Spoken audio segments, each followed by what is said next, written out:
Good Monday afternoon to you. Hope your week is off to a great start. Thanks for joining us on Sports4CLE. I'm Dave Bacon. Plenty of Browns, a little bit of Indians, a little bit of Buckeyes as we get the week rolling.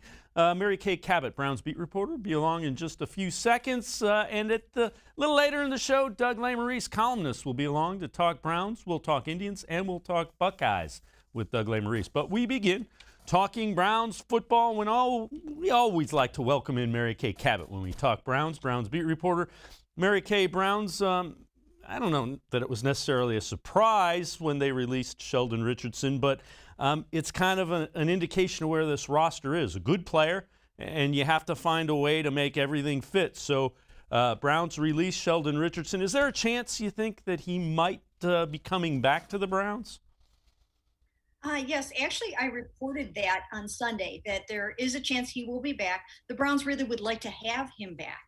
He's been a really good player for the Browns the last 2 years. He's been durable. He's been reliable. He's made plays. He's been super solid, a team leader, and he really enjoyed it here himself. So if they can bring him back at a reduced salary, I think that they will try to do that. And I actually think he liked it here enough. The culture, his teammates, he sort of found a home here. I think he would take a little bit of a hometown discount to come back to the Cleveland Browns. And again, is it fair to say this is just where this roster is? You have a number of extensions coming due for players that you have to take care of financially, and Richardson's a good player. I mean, it's not that he isn't a good player. They just have to make the financials work out in a way they're comfortable with. Yeah, it's just a business decision. When you have a player who's about to turn 31 in November, and you have already added a bunch of players on that defensive line, you have to really think long and hard about paying that player $12 million for next year. There are not a ton of 31-year-olds that the Browns are ever going to bring in and pay them that much money. Now, they probably would have done maybe something close to that for like a J.J. Watt, but I don't even think they wanted to go that high for him.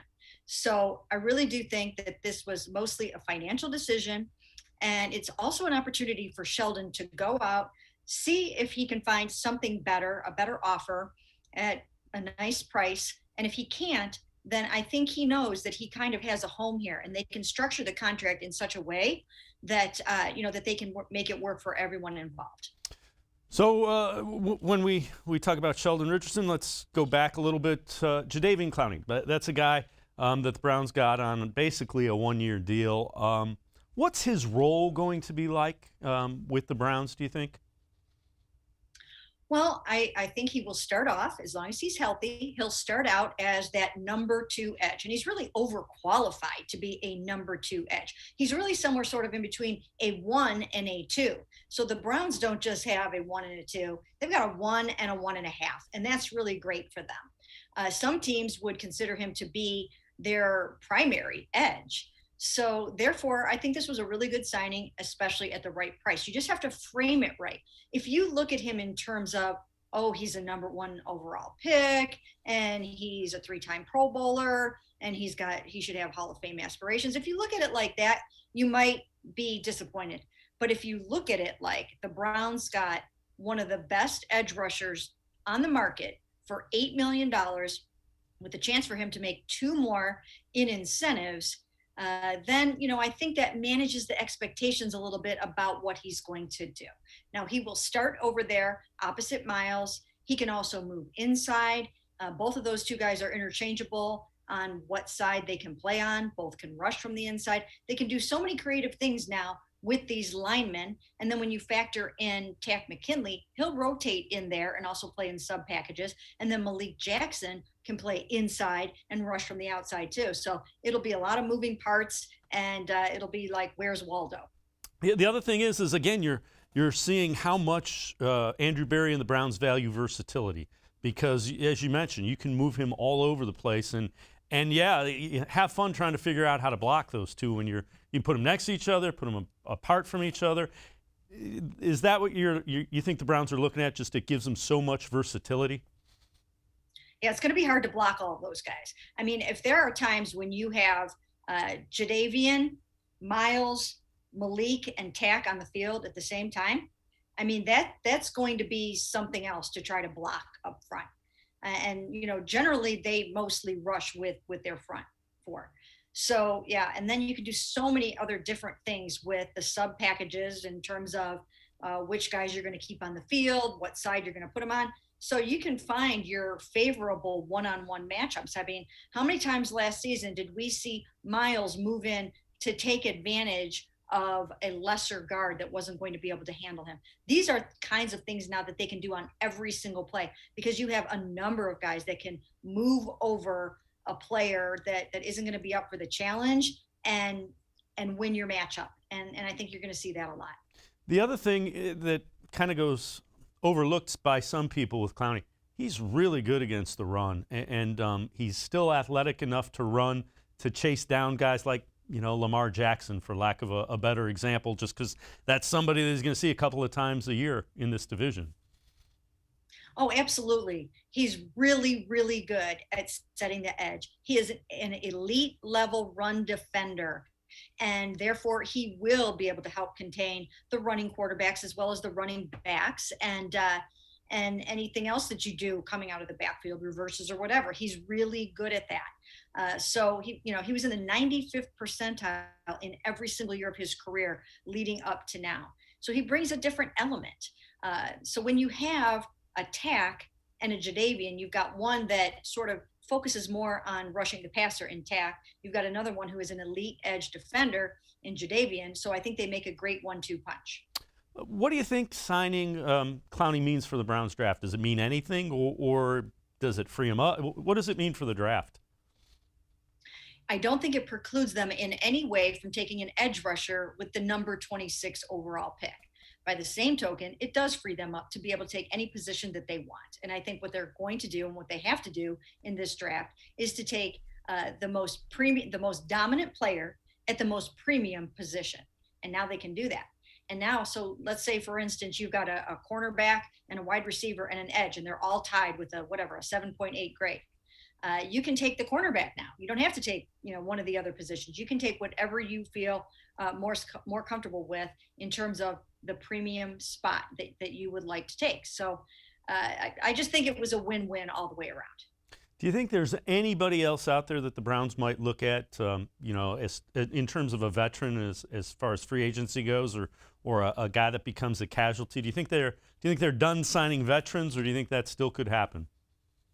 I think it could still happen. I mean, when you look to last year, you saw that Andrew Berry traded for Ronnie Harrison early on. That was a great acquisition for a 5th-round pick. So I think he'll look to make moves like that. So I wouldn't be surprised if we see other veterans added to the team in some way, through trades, through free agency. There are some June 1st cuts. Sometimes people get let go after the draft. So, yeah, I would continue to look for a few veterans here and there.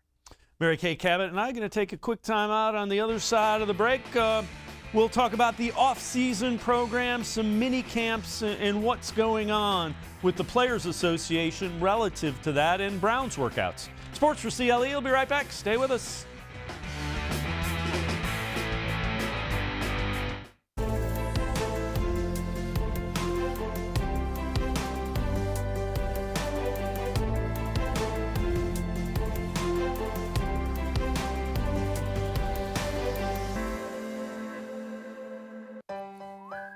Life is starting to get back on track, and you can too. If you or your family have experienced financial hardship as a result of COVID-19, Tri-C can help with full tuition assistance. Safely get the in-demand degree or training you need with online and on-campus classes. Go to tric-edu to check out our programs and resources. So, what are you waiting for? Register now for summer classes. Tri-C is where futures begin. When it comes to selling you a mattress, most retailers are handing you a long line of extra steps that drive up costs and create confusion. At the Original Mattress Factory, we simplify the mattress shopping experience by building mattresses and box springs in our own local factories and selling them direct to you. It's short, sweet, and simply makes sense. So experience more than just a mattress store. Experience an original, the Original Mattress Factory.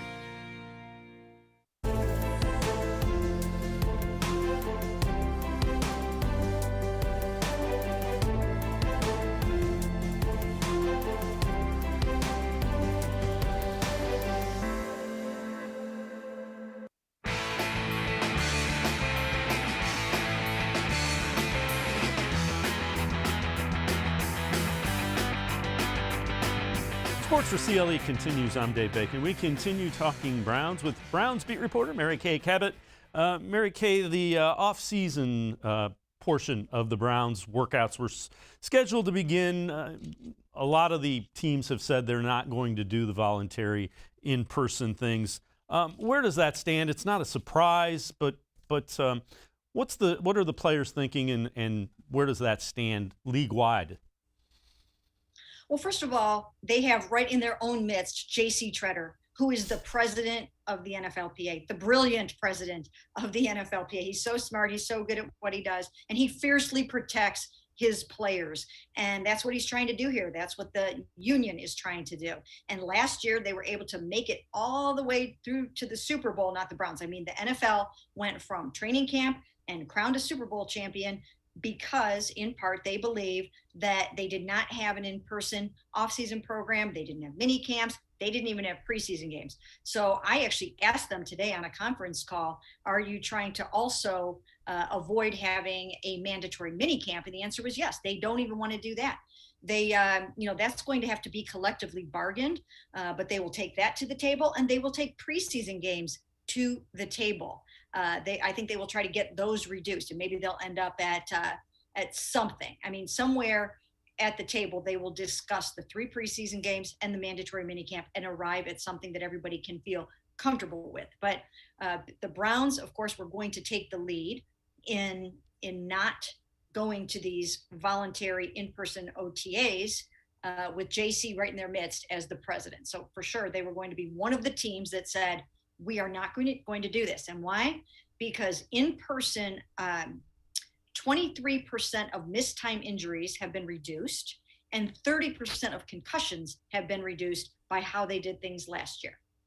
Yeah, and if you think about it from the player's perspective, injuries cut into their career. So I completely get the thought process by the Players Association being, if these things are injuring our players, our body, our union, and cutting short their careers, yeah, let's not do them. The play did not suffer by eliminating them a year ago. No, they didn't, and that is what these guys will argue. And they gave the NFL their 17th game, and so now I think they're going to ask for some things in return. And I really think that if nothing else, I think that they will at least try really hard to eliminate that minicamp so that players don't have to show up in Berea or wherever they're training until the very end of July or the beginning of August, just like they did last year. The other thing is they don't necessarily want to be tracked and traced and tested and can't leave their house and do all those kinds of things. So I think that was another thing. That's why the NFL came out and said, we're not going to be penalizing players during the offseason workout for COVID violations. And, that might have been another factor. Now, there will be virtual type meetings that are going on for players as well, where they're going to go over, installations and those kind of things, right? Those are going on starting now for the Browns. Yes, they started today. So they had their first virtual meeting today. They're allowed to do that now. And JC confirmed for us that did start today. And he did have a conversation with Kevin Stefanski and Andrew Berry about why they don't want to do these in-person workouts, and cited some of those statistics that we have talked about. So I think it's pretty safe to say that the Browns will probably not be showing up in Berea till the end of July. So that gives everybody a lot of time to figure some things out. But yes, it'll be like last year. I mean, they will do virtual installation. Right now, it's just meetings. It's not even sort of, the on-field stuff that was happening anyways. It's just workouts and meetings. When you look at training camp, do you think there will be some sort of training camp, and do you expect there to be remember last year, no preseason games. Do you expect there to be at least a couple? And again, I get it, with the preseason games, you used it to try to figure out the back half of your roster most of the time. Well, I'll tell you what, they started citing some very interesting statistics today on the call about how many COVID cases and things there are right now in this sort of surge that's going on. And Dr. Tom Mayer from the NFLPA, their medical director, cited some very eye-opening statistics about how the cases are on the rise and higher than they were at this time last year. So therefore, I think that these guys will do everything that they possibly can to minimize any kind of preseason games and things like that. But those things won't be easy. They're going to really have to sit down with the NFL, again, at the bargaining table. And if anything is changed in terms of mandatory minicamp and preseason games, they're going to have to work that out together. Now, what's going on right now, these were voluntary. So voluntary for them, for the NFLPA, is almost like a no-brainer not to show up for those. But it starts to get a little bit different when you get into a mandatory situation. And again, you certainly understand, I understand a coach's thing is he wants his guys on the field. I certainly understand a player's perspective with, these are things that could potentially shorten my career. So they're going to have to figure out and bargain it out. And as you mentioned, that 17th game, the players gave them. So you got to believe there will be some give by ownership's side. Yeah, I would think so, but they also make money on the preseason games because, as we all know, you have to pay as much to go to a preseason game as you do for a regular season game. When you're a season ticket holder, those are also included in the package.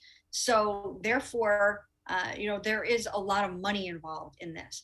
But just in terms of training camp per se, they did a ramp up last year, and I think players really liked that, the way that worked out.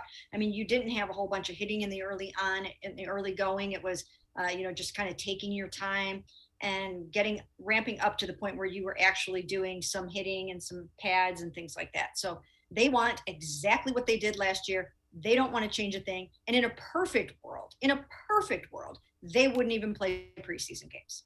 Mary Kay Cabot and I are going to take a quick time out. On the other side of the break, we'll look at a Bleacher Report who has some 6 breakout players in the NFL. One of them's a Brown. You'll want to know who they think that might be. But before we go to break, Clarence, passionate Browns fan, has some thoughts about the Browns from the voicemail of Truth and Reason.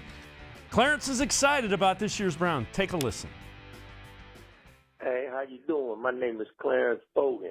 And me and Brendan Sage Neary, we took a trip all the way to Kansas City to see the Browns play Kansas City. And all along the trip, everybody was hating on us, but we was decked out in Brown regalia. I think with Cleveland's 26th pick, I think Cleveland need to try to make a move up into the draft to select one of the best offensive linemen they can. Because if you're going to invest in Baker Mayfield, you got to have a line to protect it.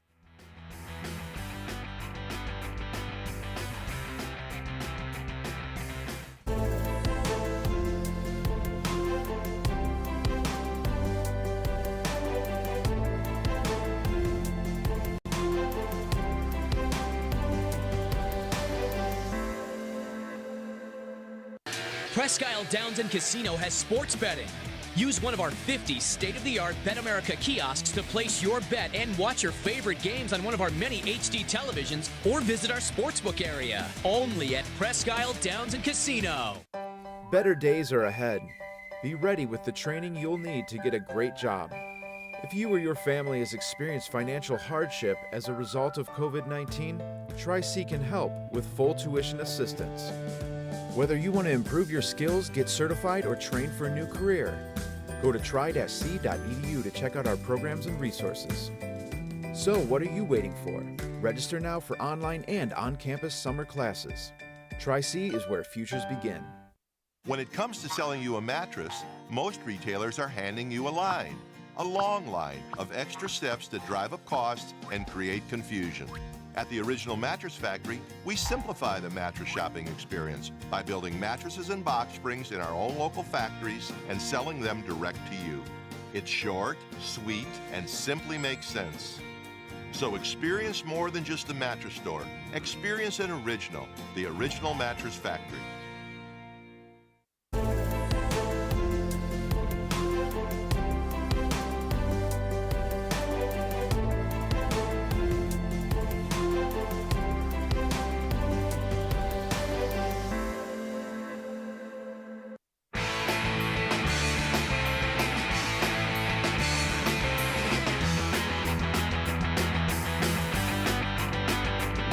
Sports4CLE continues. I'm Dave Bacon. We continue talking Browns football with Browns beat reporter here on cleveland.com, as well as in the pages of the Plain Dealer, Mary Kay Cabot. Mary Kay, Bleacher Report has 6 players who will break out with their new teams, and among them, John Johnson. They believe he could lead the team in tackles, interceptions, and record double-digit pass breakups for a Pro Bowl-worthy season. Just a reaction to the thought that John Johnson could have a monster year. Well, it's set up for him to have a monster year. I mean, he really will be on the field at all times. He obviously will be a starter. He will be a candidate to be the green sticker guy, the green dot guy, which means that you call the defensive plays. Anthony Walker is another candidate for that and might end up with that role, but he will definitely be an enormous part of this defense. They are going to be relying on him in so many ways.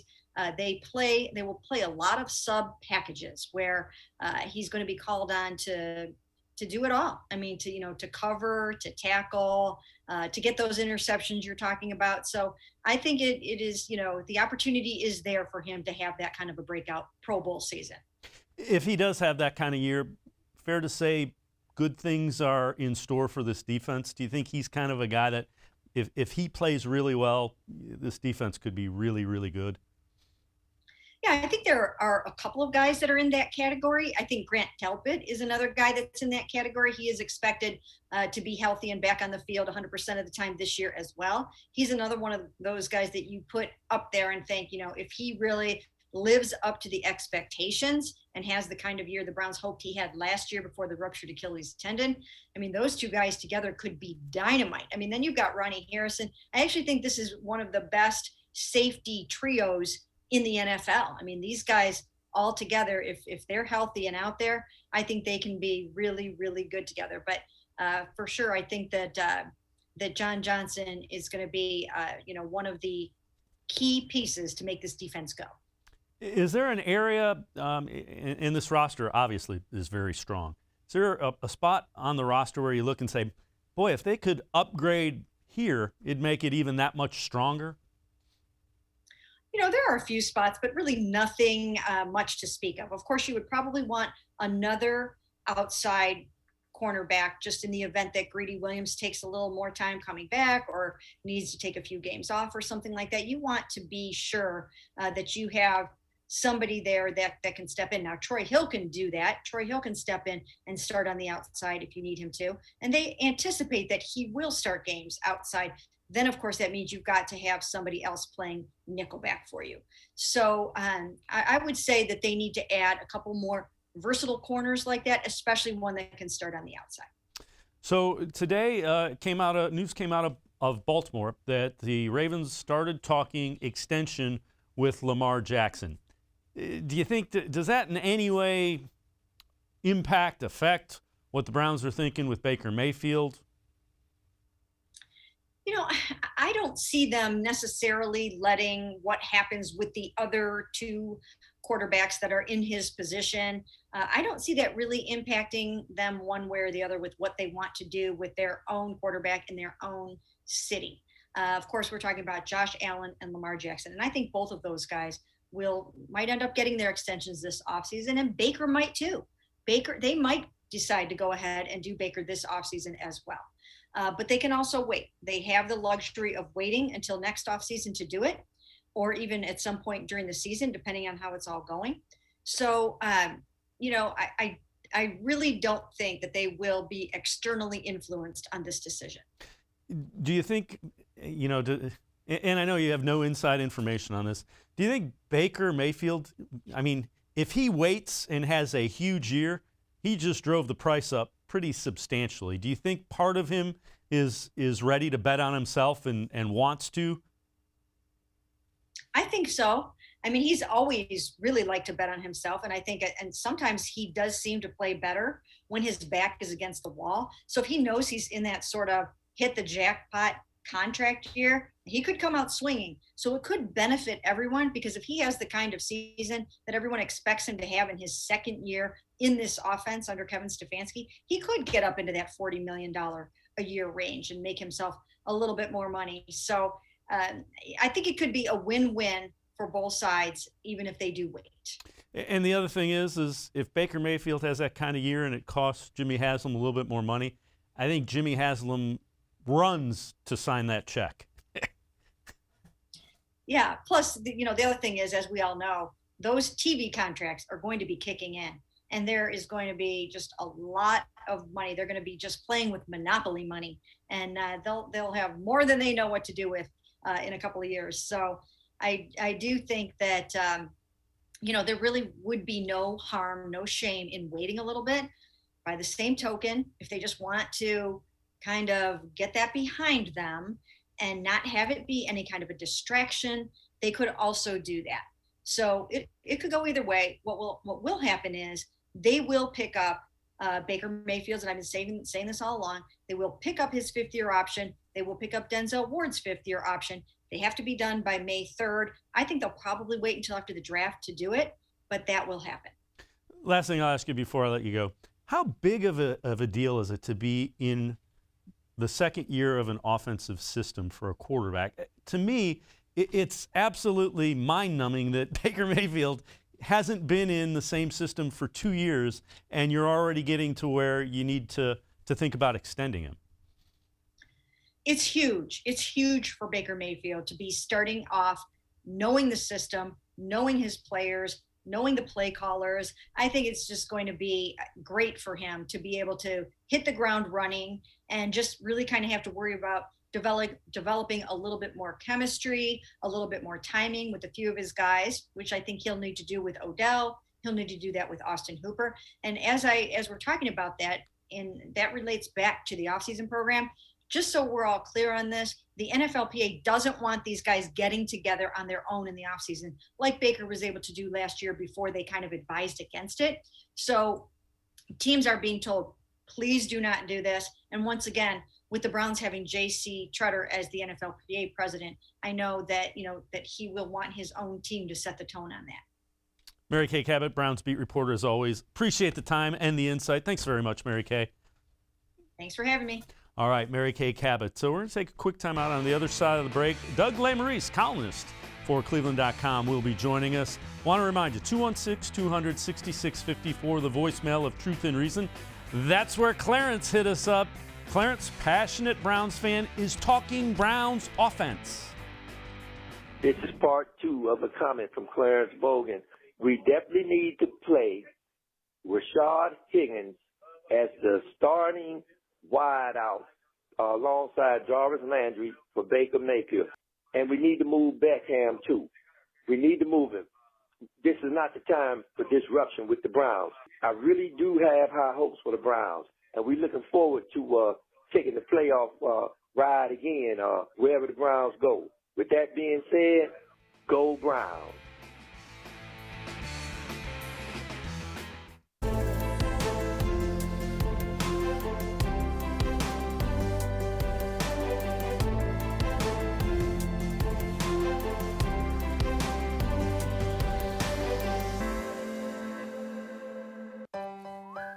Life is starting to get back on track, and you can too.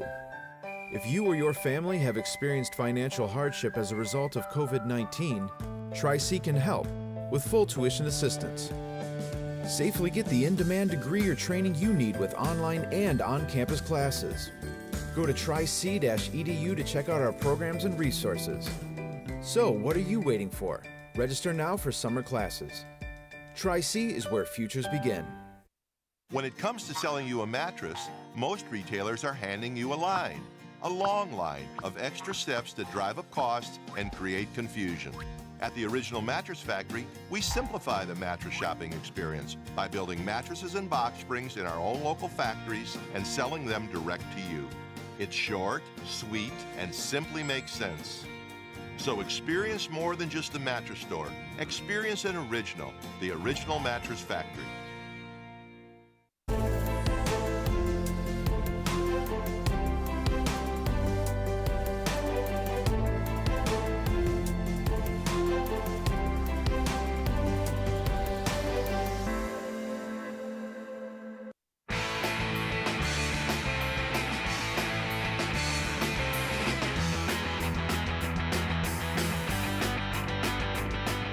Sports for CLE continues. I'm Dave Bacon. We're going to continue talking Browns football. Let's welcome in cleveland.com columnist. You can read him in the pages of the Plain Dealer as well, Doug Lesmerises.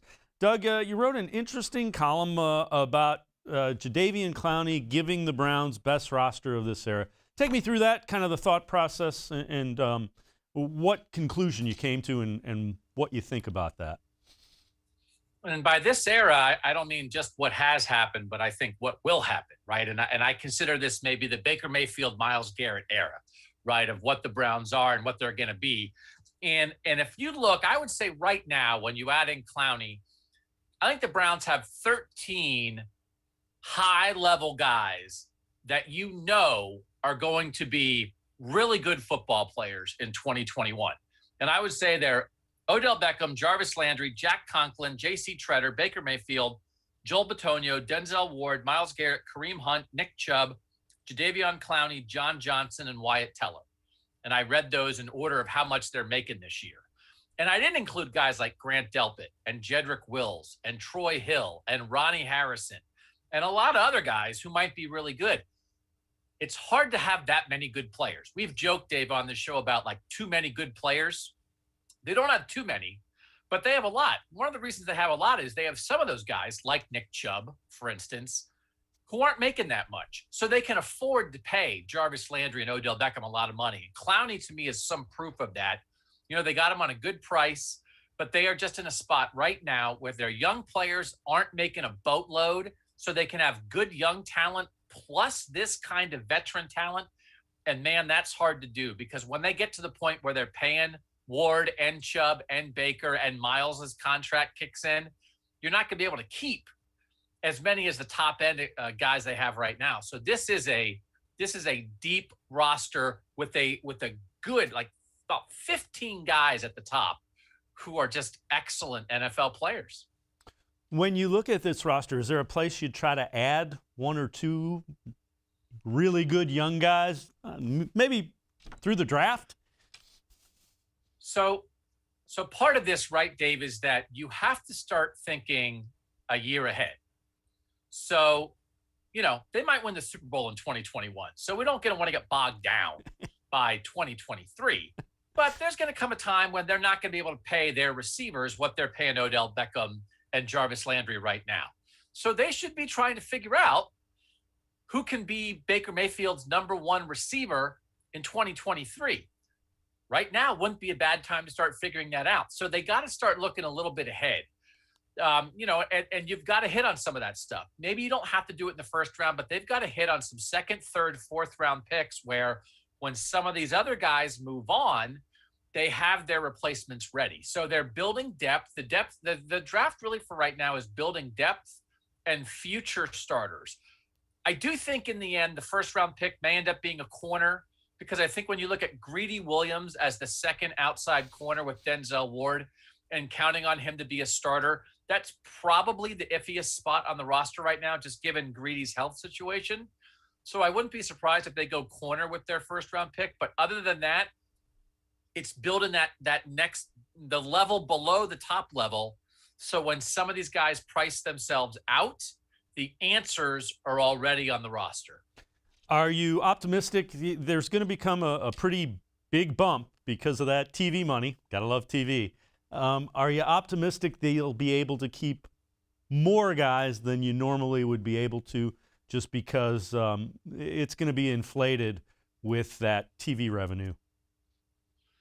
You know, on our Orange and Brown Talk podcast, we have a lot of debates about whether the salary cap is real or not. And when you see him sign Clowney and then let go of Sheldon Richardson, then it makes you think, okay, well, it's not fake. You know, there are considerations here that you can't just accumulate.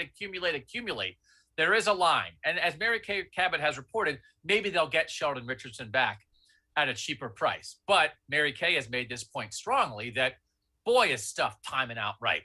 I do think all the pain, all the suffering that Browns fans have endured for 2 decades, it might be building to this, that they are getting good right at the time when the cap is going to peak and the Browns may be able to keep more of their good young players than most teams have been able to.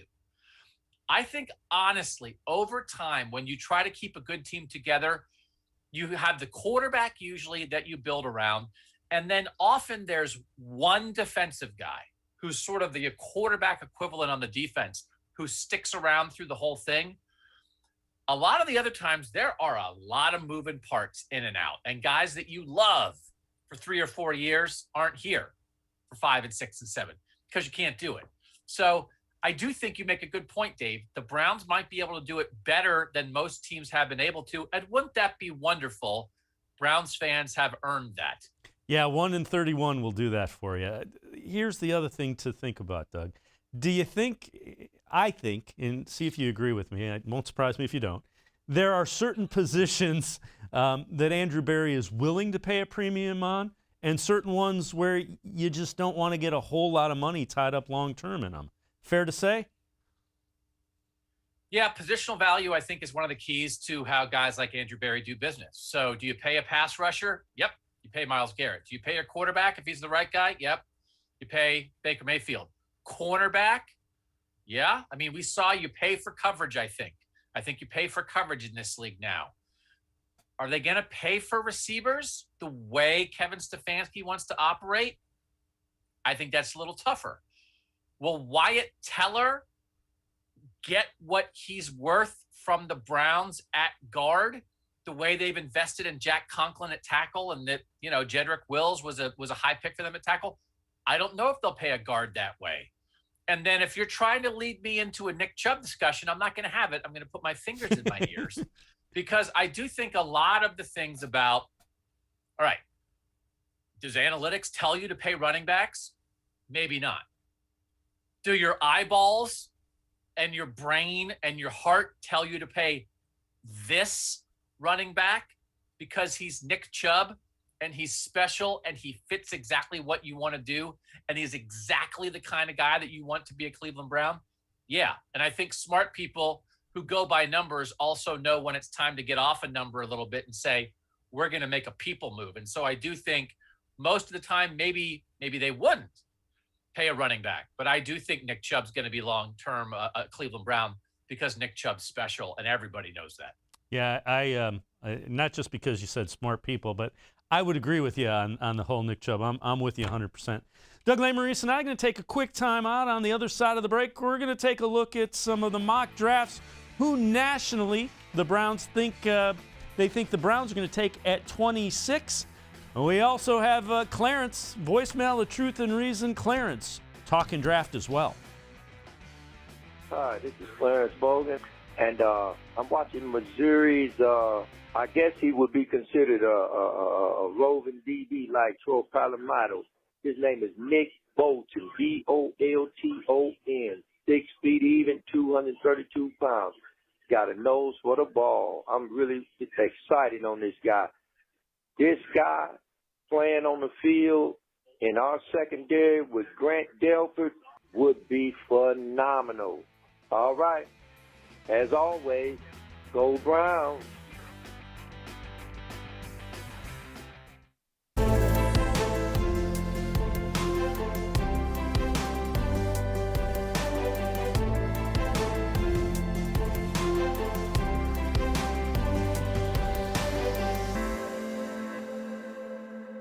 Presque Isle Downs and Casino has sports betting. Use one of our 50 state-of-the-art Bet America kiosks to place your bet and watch your favorite games on one of our many HD televisions or visit our sportsbook area. Only at Presque Isle Downs and Casino. Better days are ahead. Be ready with the training you'll need to get a great job. If you or your family has experienced financial hardship as a result of COVID-19, Tri-C can help with full tuition assistance. Whether you want to improve your skills, get certified, or train for a new career, go to tri-c.edu to check out our programs and resources. So what are you waiting for? Register now for online and on-campus summer classes. Tri-C is where futures begin. When it comes to selling you a mattress, most retailers are handing you a long line of extra steps that drive up costs and create confusion. At the Original Mattress Factory, we simplify the mattress shopping experience by building mattresses and box springs in our own local factories and selling them direct to you. It's short, sweet, and simply makes sense. So experience more than just a mattress store. Experience an original, the Original Mattress Factory.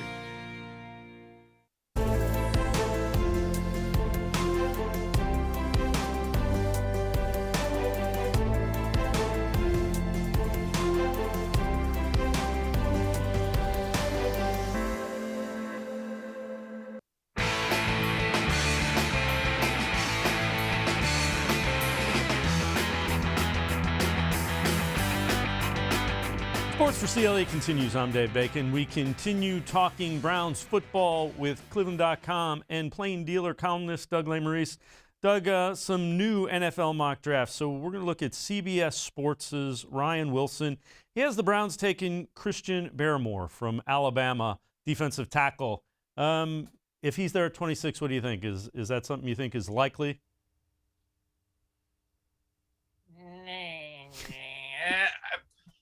Listen, it feels like to me they're going to find some ways to play Clowney inside a little bit. I mean, Malik Jackson obviously was a big move for them. Andrew Billings is going to have an impact there. Sheldon Richardson might be back.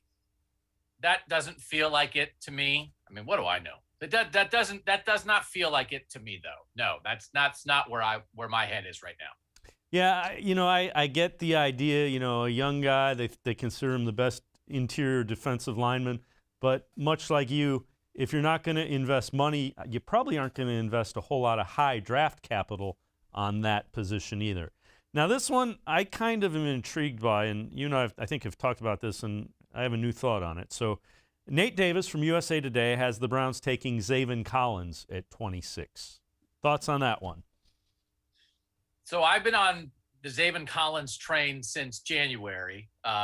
My good friend Ellis Williams, who's on this show a lot, has also come around on the Jadeveon Clowney train. And then when we had one of our Gotta Watch the Tape podcasts the other day, I think Ellis and I both kind of removed ourselves from the Jadeveon Clowney train, not because we don't like him, but just because there's another position that I just feel like it's not a gaping hole. This roster doesn't have any gaping holes. But there's just one position to me that just feels like there's an opening, that between Anthony Walker, Jacob Phillips, Malcolm Smith, enough linebackers that they have right now, and then Jadeveon Clowney, and a lot of these linebackers can do it, can give you a little bit of that edge rush presence too. But now you add Clowney, Tutak McKinley, you brought Porter Gustin back. Is that as much of a need? So I'm all for it. I would love to see Jadeveon Clowney be a Brown, but I don't know that if you're thinking at all about need, and when I say need, it's about is there a guy that could help them win the Super Bowl in 2021? I think there might be a guy at a different position that would maybe help them a little more than Jadeveon would. Here's my thought and I arrived at this, I think it was Friday.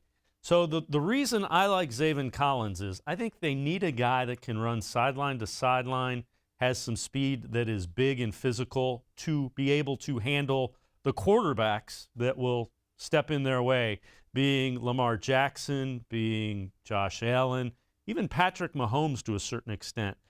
You have to be fast enough to chase them down, and then you have to be big enough to bring them down, particularly in the case of Josh Allen and Lamar Jackson, where, if you're a safety, Lamar Jackson, Josh Allen are going to give you the big brother treatment a little bit. So that's my thought behind. I like the idea of a guy like Jadeveon Clowney who also gives them some flexibility. He can cover, he can rush. Am I making too much of that? And I know you're probably going cornerback, and I agree. Yeah, and we can talk about corner because that is where my head is, where my head has gotten to as you just watch everything else, as you watch Anthony Walker come in, as you watch Tutak McKinley and Jadeveon Clowney come in. I agree with you, though. We've talked a lot again on our podcast about sort of taking away the middle of the field against guys like Lamar Jackson. John Johnson helps you do that to some degree, right? But a linebacker like that, they've kind of patched it together at linebacker. We talked about linebacker a lot last offseason and during last season. And if you could get an answer at linebacker, I think the 26th spot in the first round is a great place to do that. This team's never going to take a linebacker in the top 15. They also aren't going to be picking the top 15 for a while.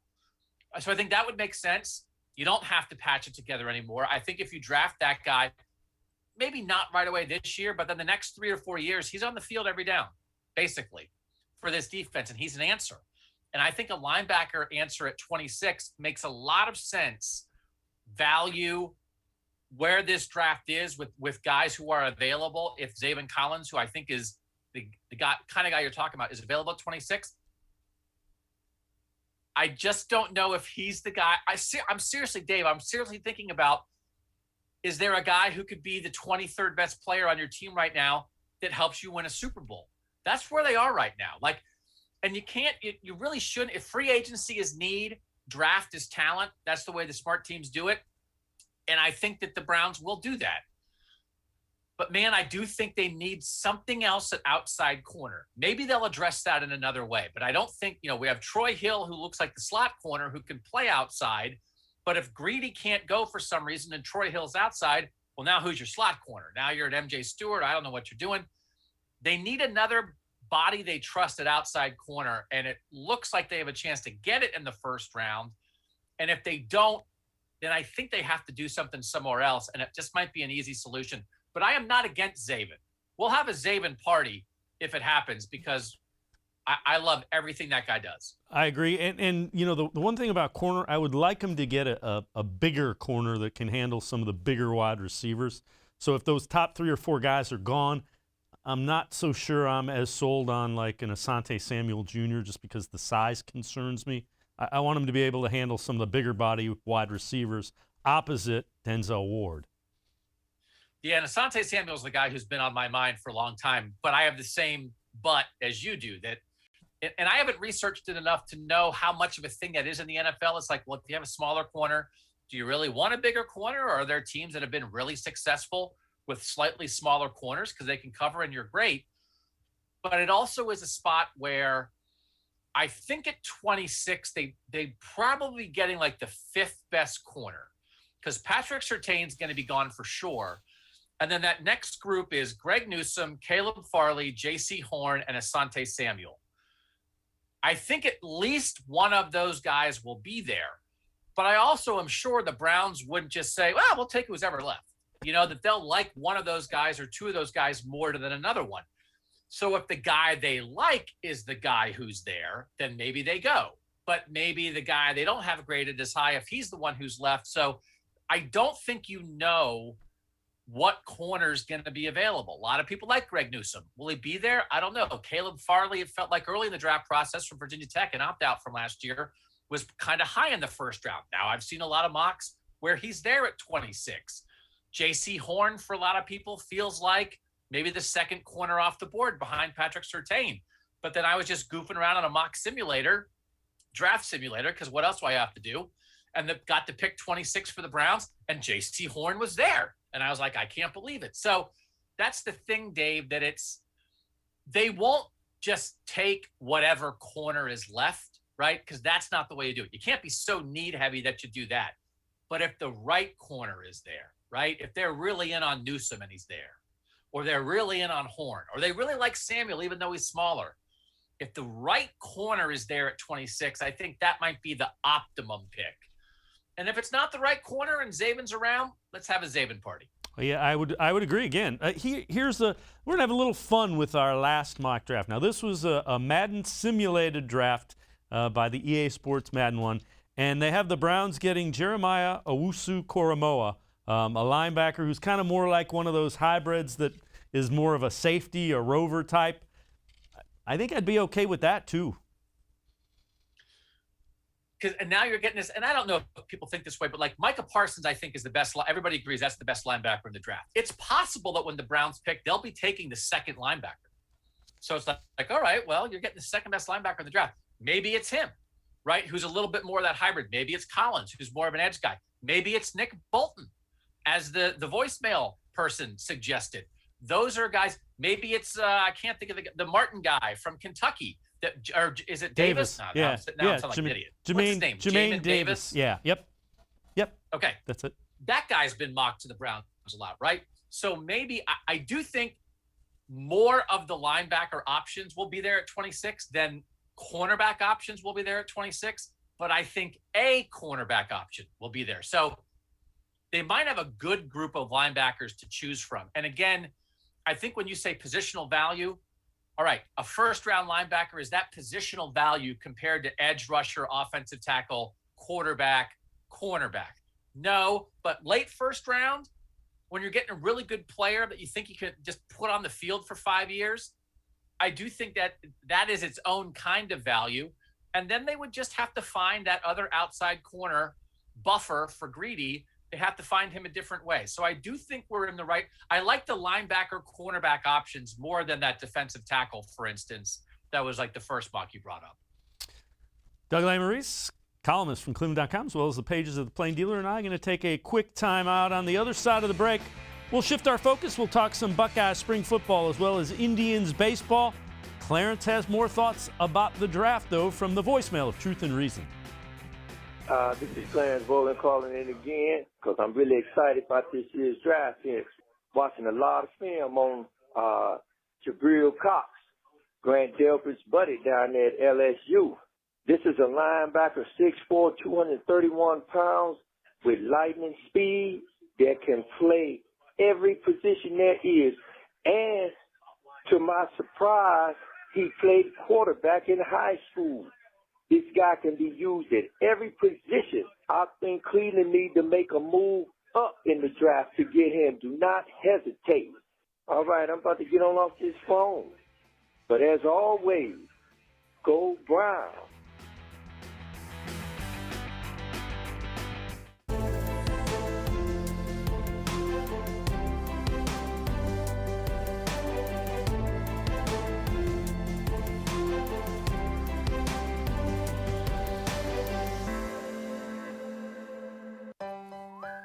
Life is starting to get back on track, and you can too. If you or your family have experienced financial hardship as a result of COVID-19, Tri-C can help with full tuition assistance. Safely get the in-demand degree or training you need with online and on-campus classes. Go to tric-edu to check out our programs and resources. So, what are you waiting for? Register now for summer classes. Tri-C is where futures begin. When it comes to selling you a mattress, most retailers are handing you a long line of extra steps that drive up costs and create confusion. At the Original Mattress Factory, we simplify the mattress shopping experience by building mattresses and box springs in our own local factories and selling them direct to you. It's short, sweet, and simply makes sense. So experience more than just the mattress store. Experience an original, the Original Mattress Factory.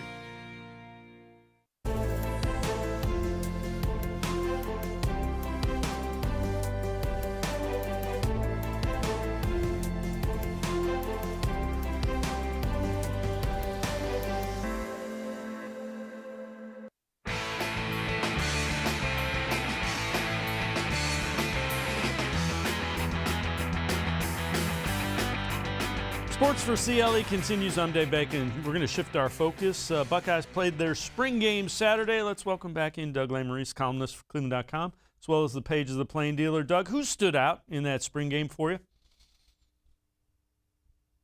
I think there were multiple guys that stood out defensively, and I think that's an area that a lot of Ohio State fans were wondering about. The defense was 47th in defensive efficiency last year. That's not up to the Ohio State standard. They lost 6 defensive starters. They have some guys back who will improve, but they need a little shot of adrenaline, of some talent. And I think there were about 6 second-year guys that you watched and you could see how they could help this defense in 2021. A couple slot corners where they had some trouble last year, Lathan Ransom and Cam Martinez. Cam Martinez was the high school player of the year in Michigan, was a quarterback in high school, played all over the place. Ohio State got him, moving him to the defensive side of the ball. Looked really natural at slot corner. I think Ransom and Martinez will help him. Ryan Watts had a pick at outside corner. I think he'll get in that mix. And then they're working in this linebacker safety hybrid spot, which they didn't use as much the last 2 years they've talked about.